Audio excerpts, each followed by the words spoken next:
Hey guys, it's me, Lord Ryujin. This will be my first video that I plan to upload, along with many more. For those of you that don't know, I'm trying to get a video blogging thing going called The Dragon's Den. I plan to do maybe game reviews, talk about various gaming issues, perhaps do some console reviews and that kind of nature down the road, once I get some good subject matter going. I already have a few editions up on Blogger, if you want to check that out. But the point of this video was that about a week ago I went out with a buddy of mine, Big Mercenary, and we hit up a flea market called Front Porch of the South. Hopefully that video will be up in maybe a couple weeks once we get the camera issue taken care of. Afterwards we hit up a spot called Play and Trade, one of my favorite haunts around the local area. It has very good deals on retro consoles and games, and to me personally, the staff is just much better than anything you can find at most retailers. So I found a few games there that I'm quite proud of, and I wanted to show off what I got and the condition that they were in, and to sort of get some practice with the using the camera. So please be forgiving of any lighting issues or sound issues, since I am just using a 5 megapixel HP camera for the moment. But anyway, here we go. First thing that I wanted to show for my Game Boy Advance is a very fun game, Metroid Fusion. And the reason why I like it so much is just because of it was one of the first Metroids to use a narrative and sort of add some personality to Samus, as well as it's set up for quite an awesome sequel in the future if they ever decided to go beyond the story. I know everything that they've done since then has been sort of going back and retrospecting on it, like Other M was between Super Metroid and Metroid Fusion, for example, sort of setting up the story for Fusion. But the Fusion suit itself was very interesting, and the way that it was handled I thought was a very great way to do a Game Boy game. So there's that. Next we have one of my personal favorite Zelda games, Legend of Zelda: The Wind Waker. I was not aware, because when you first look at it you think it's the original casing for it, but then I went up to the white outline here, I noticed that it was just a generic thing. And when you open it up, what is kind of sad about it is that there's no original manual, and it's not the original case. It's put in like a generic DVD case here. But that's okay, because to me it really comes down to, as long as I have box art and the game, I can kind of deal with there being no manual. Now the disc itself is good, shiny, there's no markings on it. The disc itself is in pretty good condition. I haven't found any scratches on it or anything, so that was pretty good. It was noticed, it was mentioned to me that somewhere along the side looked like there was like a nibble or something. I don't think it's going to affect gameplay because of the bottom here being pretty good. Wind Waker is easily one of my favorite Zelda titles. I think Skyward Sword is going to knock it out of the water though. But Wind Waker and Majora's Mask are probably my top two, if I had to say so. That and probably Link to the Past. So next we have Star Tropics and Star Tropics 2. Now to me these games were quite a big deal in the 90s when they were launched, and I'll tell you a little bit about each here. Star Tropics is actually kind of a top-down action-adventure game, similar I guess in style to Legend of Zelda.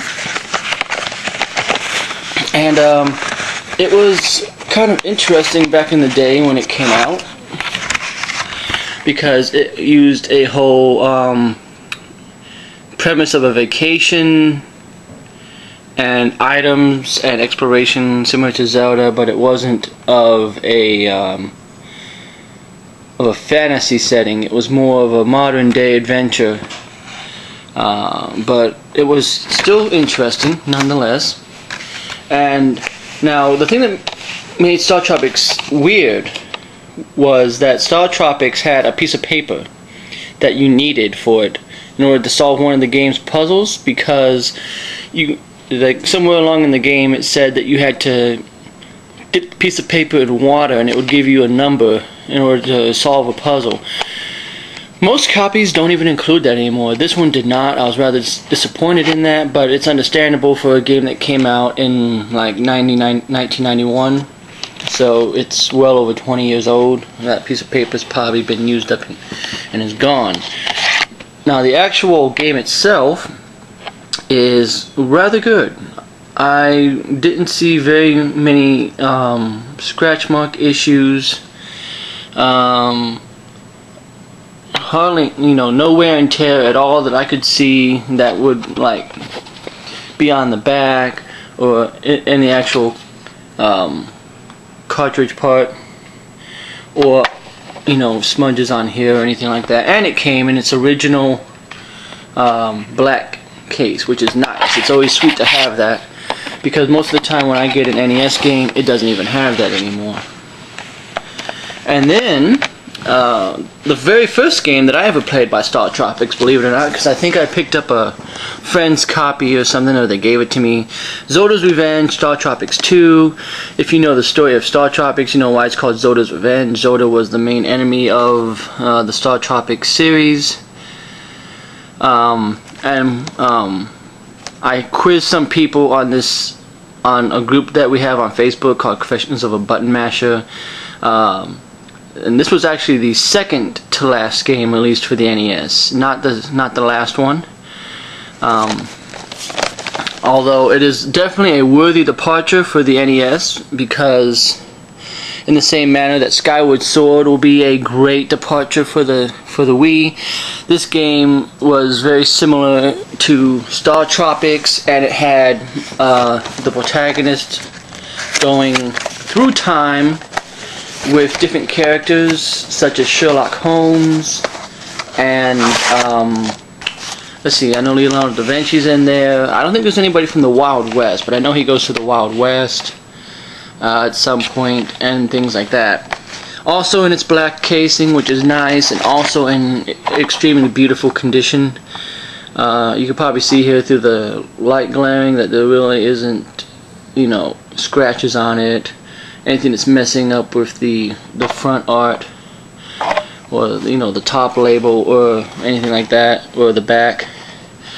I even had a chance to plug it in and try it on my NES, and I wish that I'd kept it plugged up and so I could show you guys, but zero flaws with it. I mean, they would start up. There was no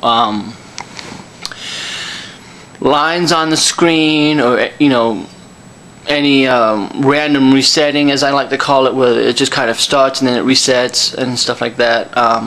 Nothing that indicated that there was issues. So yeah, that's about it. I don't think that I have much else. I'm hoping that you guys will follow me, and I can get up kind of a fan base going, so that way I'll be more motivated to do further videos about finds that I discover perhaps at flea markets or even at Play and Trade or any place else like that. Talk to you about the deals that I have, talk to you about some of the retro consoles that I have and what I think about them. Maybe even give you some of my favorite controllers, and just talk to you in general about gaming news. I have a lot that I want to talk about, but I just don't really want to do it unless people are actually going to listen, because otherwise I'm just talking to myself, and we all know how silly that is. But I hope that you enjoyed this video. Thanks for watching, for those of you who did watch, and I'll see you all next time.